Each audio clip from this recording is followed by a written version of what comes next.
fuune ilmaan Oromoo nageenyi kiyya kan kabajaa fi jaalalaa iddoo isin jirtanitti isin dhaqqabuum har'a barreeffama Birgeeder Jeneraal Kamaal Galchuu fuula peejii Feesbuukii isaanii irratti maxxansan gama sagaleetti jijjiiree kan isinii dhiyeessu ta'am. Barreeffamichis akkana jedham. Duraan dursa barreeffama kana osoo hin dubbisin dura barreeffamni kun ergaa addaa of keessaa qaba. Birgaader Oromoof maal akka ta'ee fi waa'ee Oromoo irratti ijannoo akkamii akka qabus ni mul'isa yookaan ni akeekam. Umarraa yaada kiyya itti dabalee kan dubbadhu ta'am. Barreeffama kana taajjabbiidhaaf gama sagaleetti jijjiireem. Barreeffamichis akkas jedha. Raayyaa ittisaa irra miidhaan gayuu du'a TPLF saffisiise. TPLF badii ganna 27 uummata irraan gahe akka gocha gaariitti deebisu mari'achiifnee diduu isaa ibsinee turre. Xumurri isaas kan hadhaa kana akka ta'u itti himnee addaan deemne. Kanas uummataaf ibsaa turre. Yaaddoon TPLF amma lafa toohatee geessu hafaa jira. Namni TPLF ergite rakkoo uumuu maluum akkuma buluun fiigichi xiqqaataa deema. Kana wajjin bulguun Oromoo hiree Oromoo gubuu malee homaafuu hin tolle hobbaafatamuu qabu. Kana wajjin bulguuleen Oromoo hiree Oromoo gubuu malee homaafuu hin tolle hobbaafatamuu qabu. Yaada jaraa fi jaarmiyaan jaraa maquma waliinuu dhaloota keessaa haqamuu qabu. Gara biroon kolkoleen jahaatamoota warra kabaja jaarmiyaa of ijaartee paapaa jalatti of dhoksaa deemtu martuu galmee seenaatti galuu qabu. Dhalootni kun namoota dargaggeessaa fi warra durii gidduu deemuun hundatti gargaaramee barcuma soquun kan nama addaan of fakkeessuuf qilee jala jiru hin agarre hunda irraa of bilisoomsuu qaba. Paapaan yookaan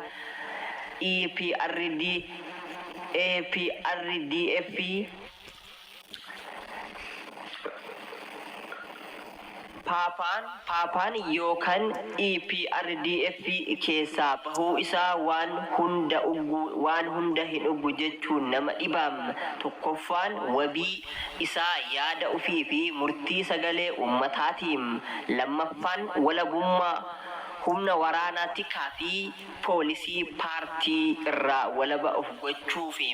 Sadaffaan dhaabbileen dimokiraasii akka boordii filannoo miidiyaa walabaa mana murtii fi kanaaf kan kana fakkaatan gama biroon hirmaannaa hojii fi diinagdee lammiilee mirkaneessuuf qabxii qormaata paapaa eeggataa jiru. Mallattoon hanga ammaa argaa jirruun isaan kun waan abdii namatti kennan miti.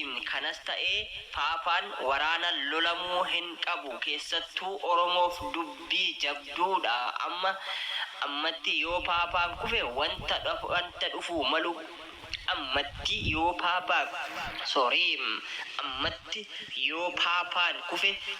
dhufuu malu keessatti Oromoon arguu waan nama dhibu fakkaatan. Maraafuu Oromoon humnoota maqaa jaarmiyaa hadiidaa sirrii irraa baasanii isuma ofitti